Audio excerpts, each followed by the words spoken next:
현재 미국 거주하고 있는 30대 중반 여자입니다. 제가 어릴 적에 온 가족이 미국으로 이민을 오게 되었습니다. 저는 15년 전 미국 시민권을 취득하게 되었고요. 현재는 회사원으로 한국 돈으로 연봉 9천 정도를 받으며 일을 하고 있습니다. 자랑처럼 들리겠지만 미국에서는 제가 어디 가서 돈 많이 번다고 할 정도의 고연봉은 아닙니다. 제가 사는 지역은 교민들이 많이 없는 지역이었어요. 아버지는 늘 제가 한국 사람하고 결혼하기를 원하셨습니다. 제가 학교에서 미국인들과 친하게 지내고 있으면 그걸 가지고 그렇게 잔소리를 하셨어요. 연애까지는 눈 감아줄 수 있지만 결혼만큼은 꼭 한국 사람하고 해야 한다고 늘 말씀하셨죠.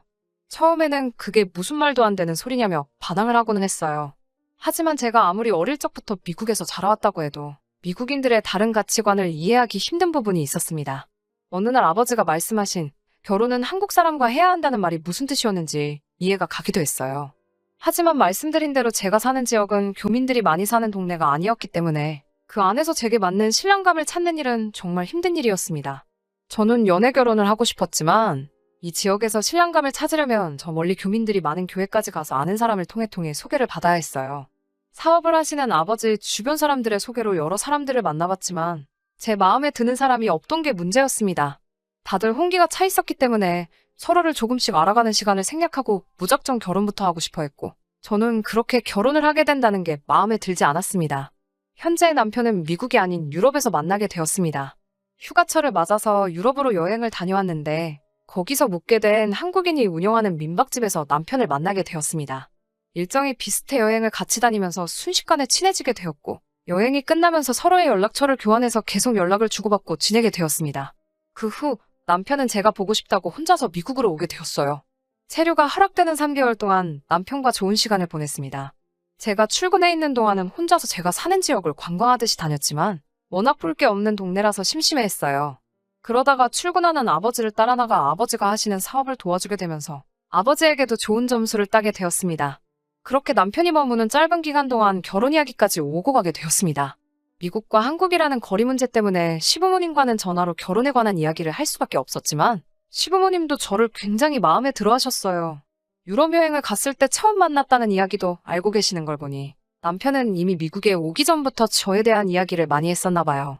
남편의 체류 기간이 끝나 한국으로 돌아가야 했을 때 저도 시부모님께 인사를 드리기 위해 회사에 휴가를 내고 한국으로 같이 돌아가게 되었습니다. 인천공항에 도착하니 남편의 가족들이 마중을 나와 있더라고요. 그때 제가 사소한 실수를 하나 하게 되었습니다. 마중 나온 남편의 큰 시누를 시어머니로 착각을 해버리고 말았어요. 남편이 늦둥이였다는 사실을 몰랐거든요. 남편과 20살 터울이 있는 큰 시누를 어머님으로 착각해서 전화로 목소리를 들은 것보다 엄청 젊어 보이신다고 첫인사를 해버리고 만 것이죠. 큰 시누는 제가 자신을 어머니 뻘로 착각했다는 사실에 대해서 굉장히 정색을 했어요. 아무리 나이차가 많이 나도 그렇지 어쩜 자기를 어머니로 착각을 할 수 있냐며 기분 나쁜 걸 숨기지 않았습니다. 첫 만남 때는 본인을 남편의 어머니로 착각했다는 사실을 그렇게 싫어했으면서 처음 시댁 식구들과 마주한 식사 자리에서는 자기가 남편의 진짜 어머니나 다름이 없다는 식으로 말을 하더라고요. 시부모님이 일하느라 집에 안 계시면 아직 핏덩어리인 남편을 본인이 업어 키운 거나 마찬가지라며 남편의 어머니 행세를 하기 시작했어요. 자기가 진짜 어머니나 다름이 없으니 시부모님께 효도하듯이 제가 자기한테도 효도를 해야 한다고 하더라고요.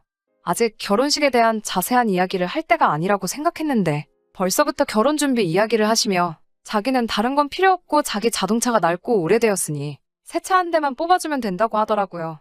시부모님이 그런 이야기는 저희 부모님이 같이 오셨을 때에도 늦지 않다고 막아주셨는데 계속 옆에서 궁시렁대면서 결혼을 하게 되면 자기를 꼭 챙겨야 한다는 식으로 뭐라 하시더라고요. 하지만 큰 신우가 진짜 남편을 업어 키운 게 맞는지 남편도 큰 신우에게 어느 정도 애틋한 부분이 있는 것처럼 보여 그때는 아무 말도 하지 않았습니다. 진짜 식을 올리기 전에 인사만 드리려고 짧게 휴가를 내서 온 일정이었기 때문에 저는 얼마 안 있어서 미국에 먼저 돌아가게 되었습니다. 미국에서 하는 교포들의 사업 특성상 보통 한국인이 하는 가게들은 가족 사업으로 하고 있기 때문에 저희 어머니와 아버지 두 분 다 가게에 매달려 계셔야 하는 부분이 있었습니다. 두 분이 동시에 가게를 비워도 되는 날짜가 있어 결혼식은 그때쯤으로 하는 게 좋지 않겠냐는 말씀을 하셨고 시부모님도 흔쾌히 허락을 해주셨어요. 그런데 큰 신우가 자기가 아는 용한 법당에서 좋은 날짜를 받아왔다고 결혼식은 꼭 그 날짜에 올려야 한다고 우기기 시작했어요. 그때는 아버지 사업이 한참 성수기이기 때문에 두 분 다 자리를 비우기엔 어려움이 있었습니다. 하지만 꼭 그날에 올려야지 그렇지 않으면 자기는 어떻게든 이 결혼을 못 올리게 할 거라 우기던 큰 신우의 고집에 저희 부모님은 결국 큰손해를 감수하면서 일주일간 가게를 닫고 결혼식에 참석하실 수밖에 없었습니다. 본식이 있기 전 양가 부모님이 처음 만나는 자리에도 따라 나와서 큰신우는 남편의 진짜 어머니 행세를 하기 시작했어요. 그때는 저도 저희 부모님도 큰신우가 남편을 엄청 아끼는가 보다 하는 생각뿐이었죠.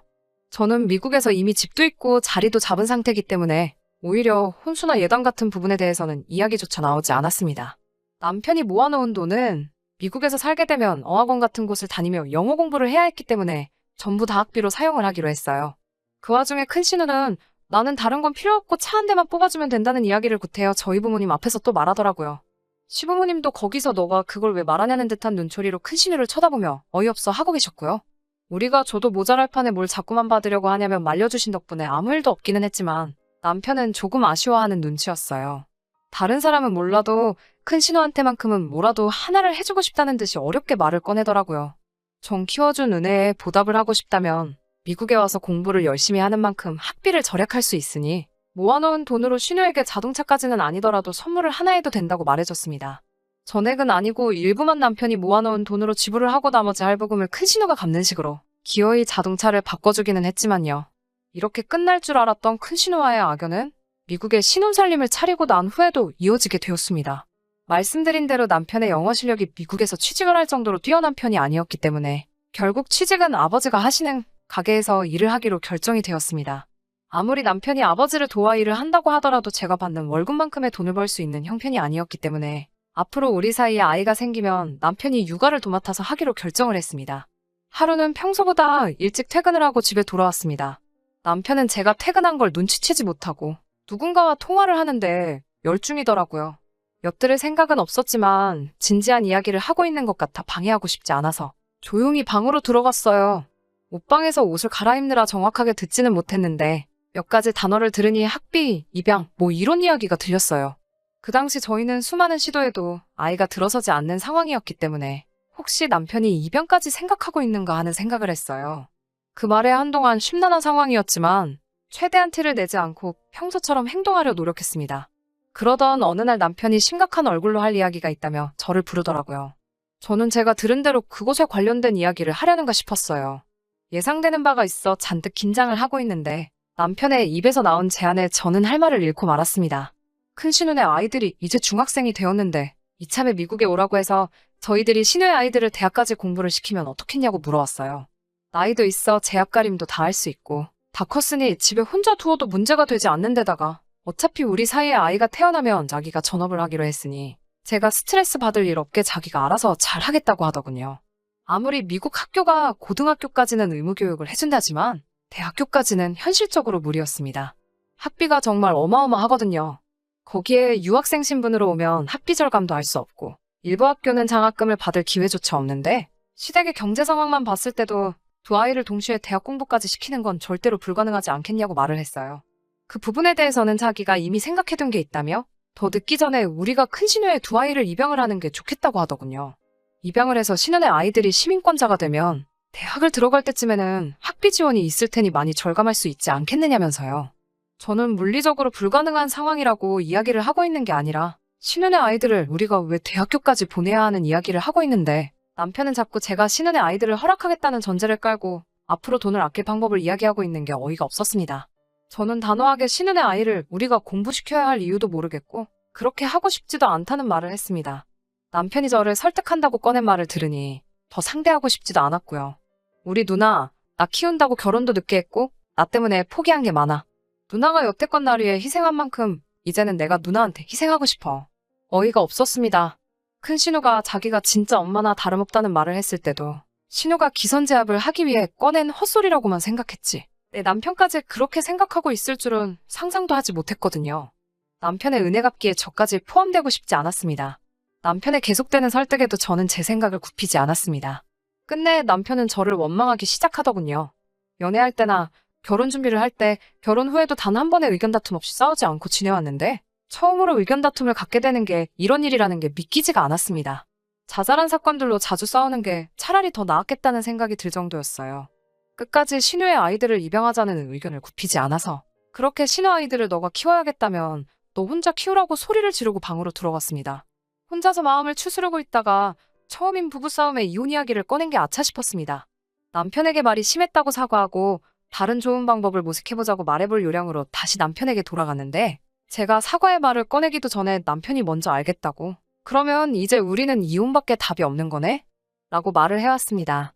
그렇게 말도 안 되는 이유로 이혼을 하게 되었습니다. 신우아이를 공부시키기 위해서라면 남편은 이혼까지도 감수하겠다는 입장이었으니까요. 저희 부모님도 남편에게 큰 실망을 하게 되었고 아버지는 자신이 저에게 한국 사람하고 결혼을 해야 한다고 강요한 게 가장 큰 잘못이라며 저에게 사과를 하셨습니다. 아버지가 잘못한 것도 없는데 제게 사과를 하시는 모습이 마음이 참 아팠습니다. 남편은 저와 결혼을 하면서 시민권을 자동으로 취득했기 때문에 혼자서 미국에 머무는 데는 아무 문제가 없었습니다. 근처에 월세방을 구해 들어가게 되었고 이혼 소송을 하면서 법원은 저의 편을 들어주게 되면서 단 한 푼의 위자료도 지급하지 않게 되었습니다. 아무리 그렇게 헤어졌다고 한들 남편의 돈줄까지 끊을 수 없으니 인도적으로 저희 아버지의 가게에서는 계속 일을 할 수 있게 해줬습니다. 그래서 원하지 않아도 남편의 소식을 들을 수밖에 없었어요. 남편은 얼마 전에 한국으로 돌아갔습니다. 이민국에서 신우의 아이들을 입양하는 과정에서 재정 능력이 하나도 없는 거나 마찬가지인 남편에게 입양을 불허한다는 판결이 나왔다고 하네요. 남편의 원대한 계획이었던 신우의 아이들을 공부시키기는커녕 이도저도 아닌 상황이 되어버린 거예요. 입양 신청을 했던 기록 때문에 신우의 아이들이 유학비자를 발급받아 미국에 들어오는 것 또한 거절이 되었다고 합니다. 차선으로 유학비자를 받아 유학을 오는 식으로 만들어 그 상황에서도 끝까지 신우의 아이들을 공부시키려던 걸 포기하지 않던 의지 하나만큼은 칭찬해주고 싶네요. 모든 것에 실패해버린 남편은 결국 저에게 찾아와 모든 걸 사과하고 저와 다시 시작하고 싶다는 이야기를 꺼내왔어요. 자기가 은혜 갚는데 눈이 멀어 진짜 중요한 걸 보지 못했다고요. 이제는 모든 걸 뉘우쳤고 앞으로 그런 일은 두 번 다시 없을 거라며 제게 계속해서 믿어달라고 잘하겠다고 빌듯이 말을 해왔어요. 몰라보게 수척해진 남편의 모습을 보니 마음이 아파오긴 했지만 이건 시작이었을 뿐 남편과 재결합을 한다면 앞으로 벌어질 일들이 너무나도 뻔히 보였기 때문에 저는 당신과 재결합을 할 생각이 없다고 못을 박았습니다. 영어가 서툴러 혼자서는 공과금을 내는 간단한 업무에도 어려움을 겪던 남편이었기 때문에 결국 미국 이민 생활을 청산하고 한국으로 돌아가는 것 외에는 내릴 수 있는 결정이 없었던 거지요. 그렇게 남편과는 소식도 듣기 힘든 다시 완전한 남으로 돌아가게 되었습니다. 지금 저는 회사에서 친하게 지내던 직장 동료와 새로운 만남을 갖고 있습니다.